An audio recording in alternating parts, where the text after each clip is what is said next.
जय श्री राम। राधे राधे सभी को। आशा करती हूँ आप सभी प्रसन्नचित होंगे और आनंदित होंगे।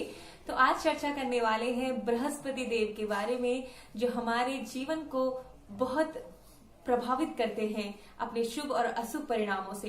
तो जी हाँ, कुंडली के 12 भाव में विराजमान होते हैं बृहस्पति देव, लेकिन अगर विशेषता सप्तम भाव में हो और आपको पता चले कि आपकी कुंडली में सप्तम भाव में गुरुदेव हैं, तो आपको बताया जाता होगा कि आपके वैवाहिक जीवन का नाश हो जाएगा, आपके व्यापार का नाश हो जाएगा, आपके जीवन में खुशहाली, धन धान्य, सौभाग्यशाली होने का कोई भी योग नहीं दिख रहा है और आप दुखी हो जाते होंगे।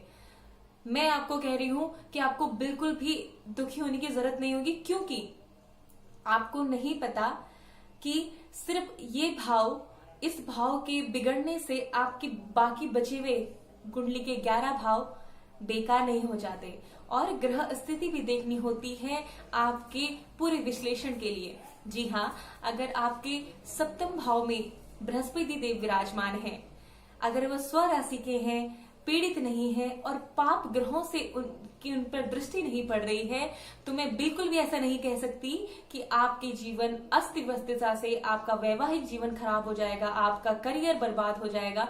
मैं बिल्कुल भी ऐसा नहीं कहूंगी, क्योंकि अधूरी जानकारी हमेशा घातक होती है। अभिमन्यु ने सिर्फ प्रवेश करना सीखा था चक्रव्यूह में, बाहर निकलने की कथा उन्होंने नहीं सुनी थी, और घातक क्या हुआ परिणाम आप सभी जानते हैं। वो वीर गति को प्राप्त हो गए थे। तो इसी तरह कोई भी ज्ञान अधूरा हो तो वो हमेशा घातक ही होता है।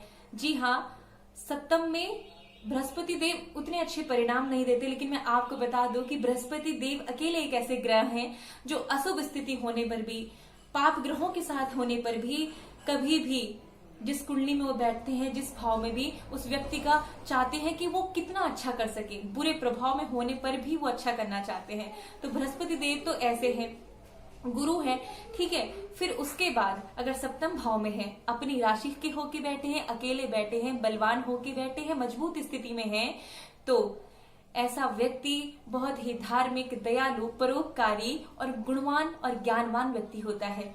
यहाँ से गुरुदेव की दृष्टि लग्न भाव पर पड़ती है। गुरुदेव की दृष्टि को अमृत कहा जाता है उनकी दृष्टि में। तो जब लग्न में पड़ती है तो लग्न व्यक्तित्व हमारा व्यक्तित्व को दर्शाता है।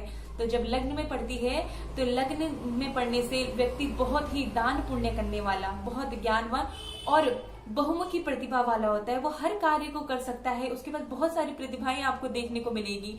वो किसी काम में निपुण, आप उसको ऐसा नहीं देखेंगे कि वो निपुण ना हो।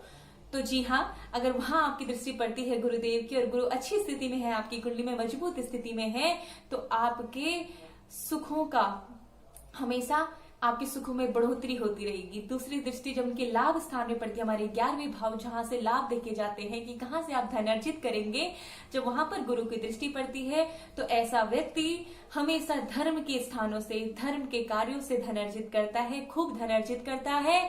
और जब उनसे दान पुण्य करता है तो उसे, जो कहते हैं ना कि सप्तम में जब गुरु अच्छी स्थिति में हो तो वो इंसान बहुत सुखी और धन धान्य भी हो जाता है। तो यही स्थितियां हैं जो उस इंसान को जीवन भर सुख प्राप्त कराती है। तो जी हाँ, इसके अलग नकारात्मक स्थितियां, अगर गुरु पाप ग्रहों के साथ बैठ गए हैं, गुरु नीच राशि के होके बैठे हैं, तो आपको इसके उसमें उल्टे उसमें देखना को मिल सकता है। लेकिन मैं तो कहती हूँ आपको फिर भी घबराने की जरूरत नहीं है, क्योंकि और ग्रह स्थितियां भी देखनी जरूरी हो जाती है अगर ऐसी स्थिति आपकी कुंडली में बन रही है। और ऐसा कोई भी विश्व में प्रभु ने, ईश्वर ने, कोई भी ऐसा कुछ समस्या है ही नहीं जिसका उपाय नहीं हो सकता है। अगर आपकी स्थिति ग्रहों की अच्छी नहीं है, बृहस्पति देव सप्तम में नीच के होके बैठे हैं, पाप ग्रहों के साथ बैठे हैं, तो आप बृहस्पति देव को प्रसन्न करने के लिए बृहस्पतिवार का व्रत कीजिए, केले के पेड़ का पूजन कीजिए, विष्णु देव के विष्णु सहस्त्र नाम का पाठ कीजिए, प्रति बृहस्पतिवार को पाठ कीजिए और बृहस्पति देव के मंत्रों का जाप कीजिए।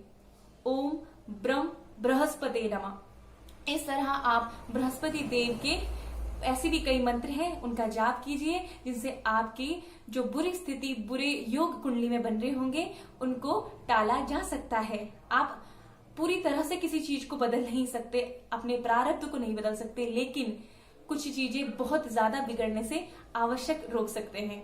तो आपको ये जो विश्लेषण था सप्तम भाव के गुरु का कैसा लगा, आप मुझे कमेंट करके जरूर बताइएगा। अगर आप लोगों को ऐसी चर्चाएं और ऐसा ज्ञान मेरा पसंद आया हो तो आप मुझे बिल्कुल कमेंट करके बताइएगा। मैं आगे भी फिर आपके लिए ऐसी वीडियो और लाती रहूंगी और बनाती रहूंगी। इसी के साथ आप सभी सुखी रहें, संपन्न और खुश रहें और अधूरे ज्ञान की तरफ अग्रसर ना होइए। इससे जीवन में सिर्फ कठिनाइयां भरती हैं, आपको कोई निकलने का रास्ता नहीं मिलता।